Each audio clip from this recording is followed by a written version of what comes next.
नमस्कार. जय लवजी. जय भीम मित्रांनो. मी अविनाश पारे तुमचं स्वागत करतोय पुन्हा एकदा लोकशाहीराची साहित्य चर्चा या आपल्या युट्यूब चॅनलमध्ये. मित्रांनो, आपण अग्निदिव्य ही लोकशाहीर अण्णाभाऊ साठे यांची कादंबरी बघत आहोत. तर आज त्याच कादंबरीचा आपण 6वा भाग बघणार आहोत. प्रकरणाचं नाव आहे महाराजांचा आशीर्वाद. हळूहळू कडूसं पडत होतं. छावणीभोवती पहारा करणारे पहारेकरी सक्त पहारा करत होते आणि हैबती घोड्याचा लगाम धरून त्याला उडीत प्रत्येक पहारेकऱ्याला रामराम करीत होता. तो एका पहारेकऱ्याला रामराम करून म्हणाला, शिलेदार, मी सर्णवत प्रतापराव गुजरांच्या मोगरीचा आहे बरं का, आणि मी भीमराव खोत मोगरीकरांच्या घराचं सांगावं घेऊन आलोय.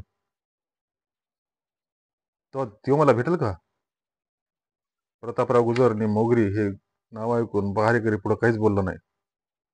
त्याने एका पहारेकऱ्याला पाठवून भीमराव खोताची आणि हैबतीची भेट करून दिली. आणि भीमराव आश्चर्यचकित होऊन म्हणाला, हैबती, तू हाकडा कसा? तुझ्याकडे झालोय. हैबती छावणीवर नजर फिरत म्हणाला, छान मारदा, महाराजांनी बी दणकेबाज तयारी केली आहे. आणि ह्यो काय तोफखाना आहे वाटतं? होय, ते आमचा तोफखाना आहे, भीमराव उत्तरला. मात्र तोफखाना कमजोर दिसतोय, हैबती बोलला. ते कशा बाई? त्या 350 तोफा आहे ती, आणि 300 तोफा पुढे आघाडीवर रवाना झाल्या ती, भीमराव सहज बोलून गेला. आणि हैबती 350 तोफांची संख्या गाठीला म्हणून म्हणाला, बरं ते असू दे. ऐक, तुझी आई लय आजारी आहे. तिनं आता हातरून धरलंय आणि तुझी कारभारीन माहेरी जाऊन बसली आहे. म्हणून म्हातारीनं मला मुद्दाम सांगावा पाठवलाय. तुझा सांगावा तुला मिळाला, आता तुझं तू बघ. आई आजारी असून बायको माहेरी जाऊन बसली आहे, त्यामुळे आईचे हाल होत आहेत हे ऐकून भीमराव चिंतातूर झाला. नंतर ते दोघे उशीरवर बोलत बसले. भीमरावानं गावाकडची खुशाली विचारली आणि हैबतीनं मोठ्या ऐटीत ऐकून एक कुणी गावकऱ्यांची खुशाली सांगितली. तो माणूस फारच आनंदी झाला होता, कारण त्यांना सहज बोलून हवी होती ती माहिती काढली होती आणि आता त्याला गाव जवळ करायचा होता. आणि तो वरचे वर दिवसाकडे पाहत होता. हळूहळू दिवस मावळला, अंधार पडला आणि हैबतीने विचारलं, मग भीमराव, मोहर काय करणार आहेस तू? आईचं करतो काहीतरी व्यवस्था, भीमराव बोलला. आणि हैबती गावाकडे निघाला. त्याने भीमरावचा निरोप घेऊन घोड्यावर टांग टाकली आणि सैराट धावू लागला. आणि येते वेळी त्यांच्या मागत जे 2 इसम होते त्यांची नजर चुकली आणि हैबती छावणीतून निघून गेला. परंतु त्या 2 इसमांनी भीमरावची भेट घेतली आणि विचारलं, नाव काय? भीमराव. गाव कोणचं? प्रतापराव गुजरांची मोगरी. आता आलेला माणूस कशाला आला होता? माझ्या आईचं सांगावं घेऊन आला होता, भीमराव म्हणाला. माझ्या आईचं भारी हाल होत्यात. तिनं हातरून धरलंय, बायको माहेरी गेली. एवढं सांगून ते परत गेला. मग ते 2 इसम काहीच बोलले नाहीत. भीमरावच्या बोलण्यावरून काही दगाफटका नाही अशी त्यांची खातर जमा झाली. हळूहळू अंधार वाढत होता आणि त्या काळोखात रायगडाची भव्यताही वाढत होती. आणि गडावरचे वातावरण पूर्ववत गंभीर आणि शांत झालं होतं. परंतु गडाच्या पायथ्याला शिपाई बोलत होते. घोडी खेकाळत होती. काही घोडी भरधाव दौडत येत होती, तर काही आपल्या कामगिरीवर रवाना होत होती. आणि त्यांच्या टापांनी सारा तळवट हादरत होता.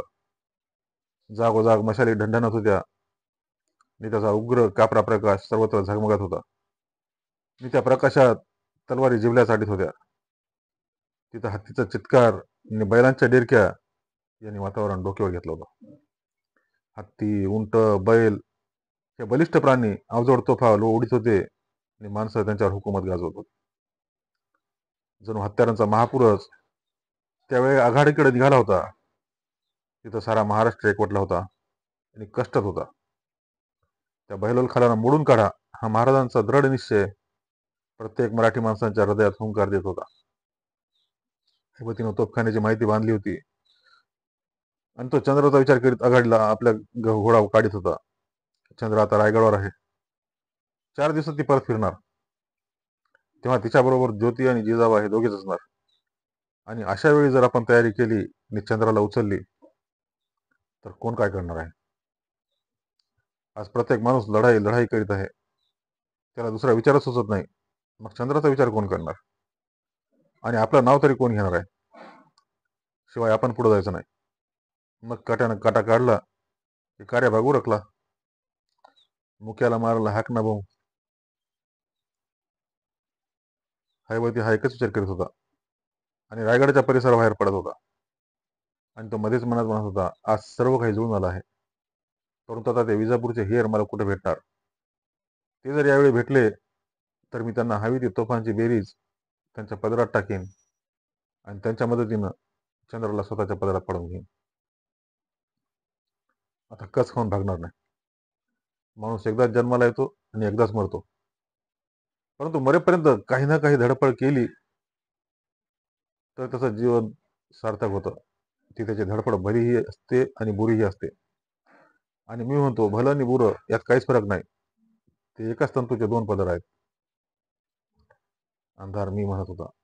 डोळ्यात बोट घातलं तरी दिसत नव्हतं. वाटेच्या दोन्ही बाजूने किर्र झाडी होती आणि करवंदीच्या प्रचंड जाळीवर काजवे घोंगावत होते. काही चरफडत होते तर काही दाट वृक्षांना ठेसकाळत होते. हैवती आपल्या घोड्याला वरचेवर टाच मारत होता. त्यानं आपलं नशीब आता घोड्याच्या हवाली केलं होतं आणि त्याला सूर्योदयापूर्वी मोगरी गावात जायची घाई झाली होती. त्याचा घोडा त्याच वेगानं धावत होता. वाटेत दुतर्फा किर्र झाडी होती. सर्वत्र निशब्दता नांदत होती. फक्त रातकिडेच तेवढं सहस्त्र कंठानं चिरकत करून चिद्दी डोंगरी शांतता भंग करीत होते. हैबतीचा घोडा एका वळणावर गेला आणि एकाएकी दोन घोडे एकदम खेकाळले. तसा हैबती सरकला, घाबरला आणि आपोआप त्याचा घोडा त्याचा वेग मंदावला. ती दोन घोडी त्याच्यापासून अगदी जवळ होती. आपली धडपड वाया गेली. आज आपण मृत्यूच्या जबड्यात सापडलो आणि आता आपण सलामत सुटून पुढे जाऊ शकणार नाही अशी त्याची खात्री झाली. त्यानं लगाम ओढून घोडा उभा केला आणि त्याच वेळी एक आवाज उमगला. कोण तो? मोगरीचा हैबती चौकला. कोण? हैबती? एक इसम हर्षभरीत होऊन म्हणाला. हैबती, आता मात्र आपली खात्री झाली की तू एक नेक इनामदार मर्द आहेस. आम्ही तुझ्या प्रयत्नाची नोंद घेत तुझ्या मागोमाग हिंडत आहोत. चला. ते विजापुराचे फितूर अचानक भेटल्यामुळे हैवतीला धीर आला आणि क्षणात तो निर्भय झाला. पण ते तीन घोडे मोगरीकडे निघाले. त्यांनी ती दाट झाडी मागे टाकली. एका माळावर येताच ते सर्वजण घोड्यावरून खाली उतरले आणि निवांत बोलत बसले. हा, बोला. आमचं काम फत्ते केलं का? एका फितुरानं प्रश्न केला आणि हैबती गुरमीत म्हणाला. मी रात्रीचा दिवस करून तुमची कामं करतोय, पण तुम्ही माझं काम कधी करणार ते बोला. हे हे काय हैबतराव? तुमच्यासाठी आम्ही आपली गर्दन हजर करू. सांगा. शिवाय तुम्ही मागितले तेवढी रक्कम आम्ही तुम्हाला दिली की? पहिला हेर बोलला. हे बघा, रक्कम तुम्ही दिली, मी नाही म्हणत नाही. हैवती म्हणाला. आणखी बी रक्कम तुम्ही मला द्याल, पण त्या पोरीचं काय? तिने माझा अपमान करून माझ्या काळजाला आग लावली आहे.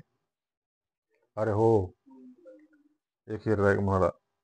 मग सांगा त्या पोरीचं काय करूया? ती चंद्र आता रायगडावर आहे. हैवती खालच्या बाजूत म्हणाला. आणि ती 2 दिवसात गडाखाली येणार आहे. तिच्यासोबत फक्त 2 म्हातार आहे. ती तो माझा असा विचार आहे की तिला घरापत्र जाऊ द्यायचं नाही. तसं करा, आमची ना नाही. एक हिर म्हणाला. उद्याच आपण आपली माणसं घेऊन मोगरीची वाट रोखून धरायचं आणि त्या पोरीला उचलायची. शाबास. हैवती हरकून म्हणाला. मात्र जिभेला लय किंमत असते, हे विसरू नका. म्हणजे आपला बोल खरा करा. आम्ही आपला बोल कसा खरा करतो ते बघित राहावा. दुसऱ्या छातीला हात लावून बोलला आणि पहिल्यानं मुळाला हात घातला. तो म्हणाला. आता घोडा मैदान दूर नाही. अवघ्या 2च दिवसात आम्ही तुमचं काम फत्ते करणार याची खात्री बाळगा. पण आमच्या कामाचं काय झालं ते बोला. तुमचं काय? हा, तुमचं काम म्हणजे तोफांचा हिसाब. हैबती म्हणाला, घ्या ऐकून. हो हो सांगा. दोघे हेर किंचित सरकून बसले आणि हैबती म्हणाला, 300 तोफा आघाडीवर रवाना झाल्यात आणि 3 शंभरा आणि 50 तोफा तळावर आहेत. त्या आज उद्या वाटचाल करणार आहेत. ऐ शाबास हैबतराव, तुम्ही आमचं फार मोठं काम केलं. एकेर हैबतीच्या पाठीवर थाप मारून म्हणाला, आता उद्या दुपारी तुम्ही आम्हाला मोगरीच्या शिवावर भेटा, म्हणजे तुमचं बी काम करू आणि आमचं एक काम तुम्हाला सांगू. चला. नंतर ते तिघे उठले आणि आपापली घोडी मंद गतीने पळू लागले. आणि उद्याच आपण चंद्राची लूट करणार या विचारानं हैबतीचा आनंद त्याच्या हृदयात मावत नव्हता. तो नकळत निर्माण झाला होता. पुढचं प्रकरण, महाराष्ट्राला यशवंत कर.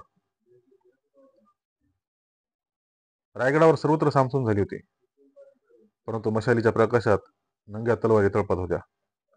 सर्व चौक्या जागत होत्या आणि प्रत्येक मराठा शिपाई खडा पहारा करीत होता. चंद्रा जागीच होती. तिला एक गोड हुर लागली होती. उद्या आपण आपल्या घरी मोगरीला जाणार, हा एकच विचार तिची झोप उडवीत होता. ती मनातल्या मनात बोलत होती, आपण उद्या जाणार, परंतु मग खाशाबाची भेट कधी होणार? या लढाईचा शेवट कसा होणार? ज्याच्या नावानं माझ्या कपाळी कुंकू लावलं गेलं आहे, तो माझ्या कुंकुवाचा धनी मला पुन्हा भेटवा, नाहीतर मी क्षणभरही जगणार नाही. म्हणून आई कुलस्वामिनी, आता माझं कुंकू तुझ्या हवाली आहे. त्याचं रक्षण कर आणि ते अक्षय ठेव. महाराष्ट्राची अस्मिता उज्ज्वल ठेव आणि या महाराष्ट्राला यशवंत कर. चंद्राचे विचार तिची पाठ सोडित नव्हते. विचार नेतील तिकडे तिचं मन भरकटत होतं. पावटळीत सापडलेल्या पाचोळ्यांना गिरक्या घ्याव्यात तशी ती गिरक्या घेत होती. ती गडावर आल्यापासून सर्व काही पाहत होती आणि ऐकत होती. आणि येणारा प्रसंग आणीबाणीचा आहे अशी तिची खात्री झाली होती. एकाएकी वळीवाचा पाऊस यावा, आकाशात प्रचंड ढगांनी फळी धरावी आणि सर्व बंधनं तोडून वाऱ्यानं भन्नाट धावा सुटावा. ढगात अनंत विजाने हल्ला कल्लोळ करावा. तद्वत ती एक भयान दृश्य पाहत होती. तिच्या कानात तोफांचा गडगडाट होत होता. तिच्या चक्षुंपुढे तलवारींची पोलादी पाती झळझळत होती. रणकंदन उग्र स्वरूप धारण करीत होतं. दोन्हीकडील अतिरथी आपले सर्व बळ रणांगणावर लुटत होते आणि त्यामुळं धरणी डगमगल्याचा भास होत होता. चंद्र चटकन उठून बसली. तिला तो लढाईचा रक्तरंजित प्रसंग नकोसा झाला आणि ती झोपेऐवजी सूर्योदयाची वाट पाहू लागली. ज्या विचारांनी चंद्राच्या मस्तकात काहूर उठवलं होतं आणि जे विचार तिच्या तरुण मनाला चटके देत होते, तेच विचार साऱ्या महाराष्ट्रात वाहत होते. प्रत्येक घरातील तरुण करता गडी महाराजांच्या लष्करात दाखल झाला होता आणि त्यामुळे प्रत्येक घराला झळा लागल्या होत्या. कुणाचा बाप, कुणाचा भाऊ, कुणाचा मामा, तर कुणाचा काका, म्हणजे उभा महाराष्ट्रच रायगडाच्या पायथ्याला हत्यारबंद झाला होता आणि विजापूरच्या आक्रमणाची वाट पाहत होता. दिवस उगवला. चंद्रानं आवारावर केली. वाटेच्या भाकरी बांधून ती तयार झाली. जिजाबा आणि ज्योतिबा यांनी सर्वांचा निरोप घेतला आणि रायगडाचे शेवटचे दर्शन घेऊन ते मुगरीची वाट चालू लागले. आणि त्या तिघांना वाट लावण्यासाठी खाशाबा तळवटापर्यंत गड उतरून खाली गेला आणि जेव्हा त्यानं त्यांचा निरोप घेतला तेव्हा एकाएकी चंद्राच्या डोळ्यात सागर जागा झाला आणि त्यात खाशाबा बुडाला. मग चंद्रानं पापण्याच्या कात्रीनं आसमानची माळ कातरून डोळे रिकामे केले. जेव्हा तिच्या गोऱ्या गालावरचं सुंदर हास्य कोमेजलं, ती गडावर आल्यापासून खाशाबाशी पुष्कळ काय बोलली होती, परंतु आता ज्योतिबा आणि जिजाबा जवळ उभे असल्यामुळे जीवाला जपा आणि लवकर घरी या हे शब्द उच्चारणं तिला कठीण झालं होतं. तरी ती मनाचा हिया करून म्हणालीच, आता घरच्या आठवण असू द्या आणि लवकर घरी या. हो, खरं आहे चंद्राचं, ज्योतिबा मध्येच म्हणाला. आता तू 7.5 नाहीस. आमची आठवण विसरलास तरी हरकत नाही, पण आपल्या बायकोची आठवण विसरू नका. हे ज्योतिबाचं बोलणं ऐकून चंद्रा लाजली. तिनं खुदकन हसून मान फिरवली आणि जिजाबा आणि ज्योतिबा मोठ्यानं हसले. मग ज्योतिबा, जिजाबा, चंद्रा यांनी खाशाबाचा निरोप घेतला आणि त्यांची 3 घोडी मोगरीची वाट चालू लागली. चालता चालता चंद्रानं 2 वेळा मागे परतून पाहिलं आणि ती दृष्टीआड झाली.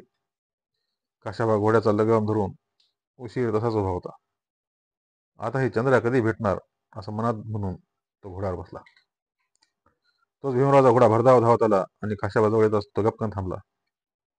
त्याला पाहून खाशाबाचा आनंद झाला. त्याने विचारलं, भीमराव, कसा आहेस? अगदी आनंदात भीमराव उतरला. तुला तो हैवती जाऊ बोला का भेटला? हो, भेटला होता का? तो म्हणे लष्करात दाखल व्हायला आला होता. त्याचं काय झालं? तो लष्करात दाखल व्हायला होता असं कोण म्हणलं? भीमरावने विचारलं. माझे वडील, चंद्र आणि चंद्राचे वडील यांनीच मला तसं सांगितलं, म्हणून म्हणतो. अच्छा, कारण ती तिघ इकडे आली तेव्हा त्यांच्याबरोबर तो हैबत इकडे आला होता. मग काहीतरी भानगड आहे, भीमराव गंभीरपणे म्हणाला. माझी आई आजारी आहे असं सांगावं घेऊन तो आला होता आणि तो त्याच रात्री परत गेला.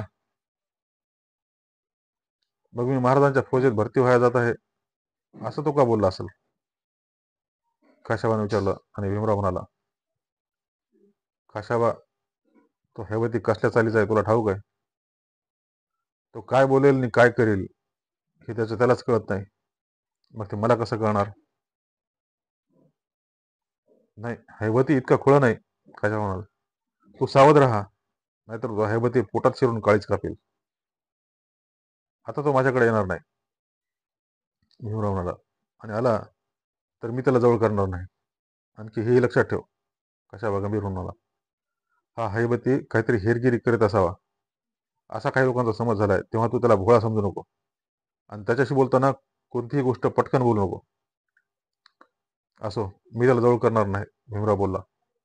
आणि त्या दोघांची दोन घोडी दोन मार्गाने धावत निघाली. भीमराव आपल्या छावणीकडे गेला आणि खाशाबा गड चढू लागला. तेव्हा आता चंद्रा किती दूर गेली असेल याचाच तो विचार करत होता. आपली घरची माणसं जवळ येऊन पुन्हा दुरावली याचं त्याला वाईट वाटत होता. आणि चंद्राची ती सुंदर हसरी मूर्ती त्याच्या डोळ्यापुढून दूर होत नव्हती. आता चंद्रानं आपल्यापासून क्षणभरही दूर राहू नये असं त्याला वाटत होतं. परंतु त्याचं घोडं त्याला रायगडच्या मुख्य दरवाजाकडे घेऊन जात होतं. धन्यवाद.